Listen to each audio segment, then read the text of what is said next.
আসসালামু আলাইকুম everyone, welcome back to my channel.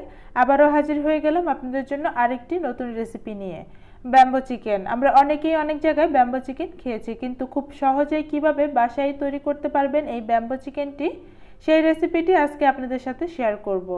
আশা করছি আজকের রেসিপিটিও আপনাদের কাছে ভালো লাগবে। যদি ভালো লেগে থাকে তাহলে অবশ্যই লাইক, কমেন্ট, শেয়ার এবং সাবস্ক্রাইব করতে ভুলবেন না। প্রথমে আমি চিকেনটা ম্যারিনেট করব, সেজন্য এখানে আমি 2 কাপ চিকেন পেস্ট নিয়েছি। এগুলো কিউব করে কেটে নিয়েছি। এরপর আমি এর মধ্যে দিব 1 চা চামচ হলুদ গুঁড়া, দিয়ে দিচ্ছি 1.5 চা চামচ মরিচ গুঁড়া, বা আপনাদের টেস্টের উপর ডিপেন্ড করে কম বেশি করেও দিতে পারেন। এরপর দিয়ে দিচ্ছি 1 চা চামচ ধনে গুঁড়া, 1 চা চামচ জিরা গুঁড়া, হাফ চা চামচ গরম মশলা গুঁড়া। এরপর আমি দিয়ে দিচ্ছি 1 টেবিল চামচ লেবুর রস, দিয়ে দিব পরিমাণ মতো লবণ, সেই সাথে দিয়ে দিব 2 টেবিল চামচ রেগুলার রান্না করার তেল। এখন এই সবগুলো মশলা মাংসের সাথে খুব ভালো করে মিশিয়ে নেব। চিকেনের সাথে সবগুলো মশলা খুব ভালো করে মেশানো হয়ে গেলে এরপর আমি একটা ঢাকনা দিয়ে ঢেকে 1 ঘন্টা ম্যারিনেট করার জন্য রেখে দেব। 1 ঘন্টা পরে এখন আমি মাংসের মধ্যে দিয়ে দিব হাফ কাপ পেঁয়াজ আর দিব 2টো কাঁচামরিচ। পেঁয়াজটা আমি প্রথমে 4 টুকরা করে কেটে নিয়েছি, তারপরে কোষগুলো ছাড়িয়ে নিয়েছি। এখন মাংসের সাথে মিশিয়ে নিলাম। এরপর আমি স্মোকি করব, সেজন্য মাংসের ভিতর ছোট্ট একটা বাটি বসিয়ে নিয়েছি। এর ভিতরে এখন দিয়ে দিব জ্বলন্ত 1 টুকরো কয়লা। এর উপরে এখন দিয়ে দিচ্ছি 3-4 ফোঁটা তেল।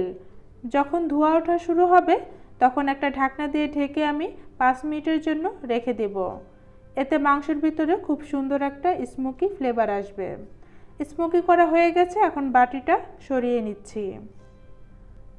এরপরে মাংসটা আমি আরেকটু মিশিয়ে নিচ্ছি। এখন আমি 1 টুকরা বাঁশ নিয়েছি।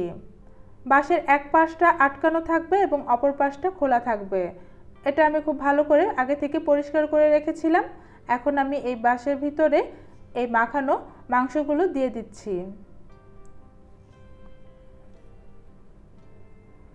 পুরোটা মাংসই বাঁশের ভিতরে জায়গা হয়ে গেছে।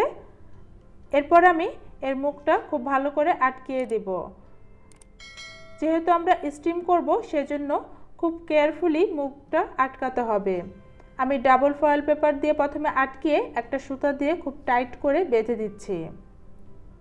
এরপর আমি আরেকটা ফয়েল পেপার নিয়েছি, এটা একটু বড় করে কেটে নিয়েছি। এটাও প্রথমে সেট করে নেব, তারপরে একটা কসটিপ দিয়ে এটাও খুব ভালো করে আটকিয়ে দিব, যাতে স্টিম করার সময় কোনোভাবেই লিক হওয়ার কোনো সম্ভাবনা যাতে না থাকে। এখন চলুন পরবর্তী স্টেপে। স্টিম করার জন্য আমি আগে থেকেই চুলায় একটি হাঁড়িতে পর্যাপ্ত পরিমাণ পানি বসিয়ে রেখেছিলাম। পানিতে বলক চলে এসেছে। এখন আমি এই বাঁশের টুকরাটা এর ভিতরে বসিয়ে দেব। এরপর আমি একটা ঢাকনা দিয়ে ঢেকে মিডিয়াম আঁচে এটা স্টিম করব প্রায় 2 ঘন্টার মতো। 1.5 ঘন্টার মধ্যেই হয়ে যায়, তবে 2 ঘন্টা করলে বেশি ভালো হয়। কোনো কাঁচা থাকার সম্ভাবনাই থাকে না এবং মাংসটা খুব সুন্দর মতো সেদ্ধ হয়ে নরম হয়ে যায়। এটা হয়ে গেছে, একটু ঠান্ডা করে আমি নামিয়ে নিয়েছি। এখন এটা আমি খুলে দেখাচ্ছি। ব্যাস তৈরি হয়ে গেল ঘরোয়া স্টাইলে ব্যাম্বো চিকেন।